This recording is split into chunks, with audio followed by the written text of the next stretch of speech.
Hi, I'm Morgan Dreamus with RT Book Reviews, and I'm at Thriller Fest today with headliner James Rollins.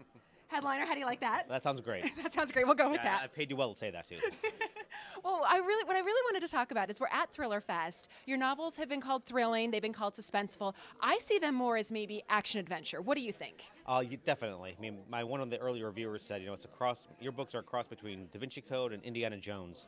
So I'm not sure if they were insulting me or complimenting me by that comparison, but I'll take it as a compliment. I would definitely take it as a compliment, and I think you come by your adventure honestly because you yourself in real life do a lot of adventures. Can you talk a little bit about that? I do. Back in my college years, I started caving, or was spelunking, if you want to use the proper term.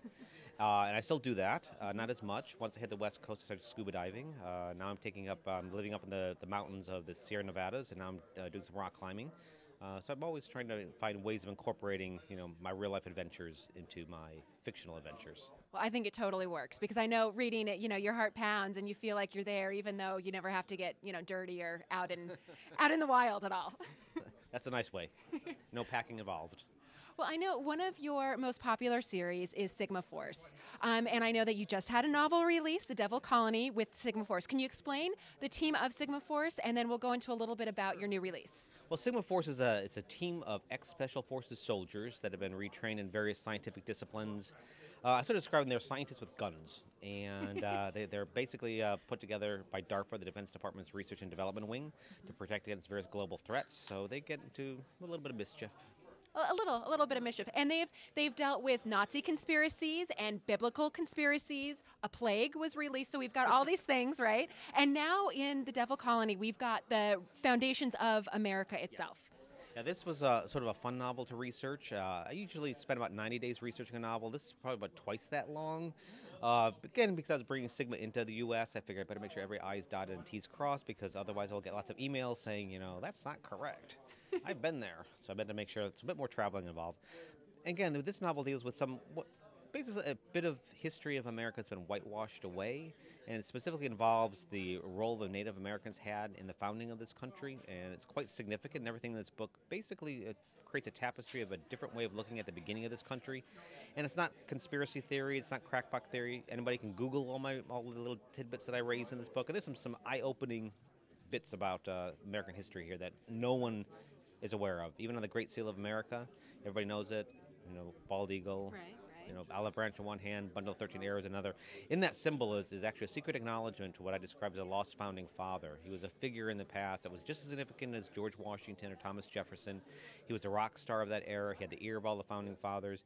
And even Franklin thought this guy was one of the reasons why the 13 colonies joined as one. And because of that appreciation of this fella, he actually hid a little acknowledgement, a little nod to this fella. It's in there. Read the book, you'll find out who that is and what that secret is. But nobody knows about that. I tell people that, and their jaws just drop. Really? And it's true. Well, and then so you've got these little hidden gems from American history, but you also have mummies, American mummies, hundreds of them. Where did this come from? This idea? Well, this all started actually. The whole book started from an argument. I had a dinner party and had a couple of friends that were Mormon, and they got into a bit of a heated argument about one aspect of the Book of Mormon. It's a bit controversial. They get a lot of flack for it, and the tenet they were arguing about was that, according to the Book of Mormon, the Native American tribes of America were said to be descendants out of a lost tribe out of Israel. Mm-hmm. Now, at face value, that seems a little genetics don't seem to support it. But I thought, as heated as these two gentlemen are about the subject matter, as worked up as they are, maybe there's a story here. And I spent about a year doing the research into Native American history and ancient Jewish lore, and again, the founding of this country. And I said, these pieces began to fall together, and I realized there may be a seed of truth to this part of the Book of Mormon. So another reviewer described my novel as the Da Vinci Code for the Mormon religion. And I don't like that because that makes it sound like you're going to be derogatory, or you're going to cast stones at the Book of Mormon. And if anything, my goal was to support, is to say this may seem like a wild claim, but here are some things to think about. The Cherokee language has 400 words that are identical to Hebrew, which is beyond statistical probability. So how come that happened? Why do they have so much Hebrew in their language? So maybe there is some type of hint of some truth between that claim that the Native Americans were descendants of the Israelites. I don't know. I noticed that you didn't answer my mummy question. Oh, sorry about that. I get to work where, that one. where did the mummies come from? I love mummies. Well, they're in a cave, so you know why they're in a cave.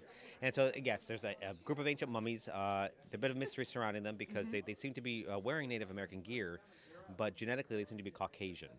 And amongst their bodies are a bunch of golden plates that have a strange, unfathomable script.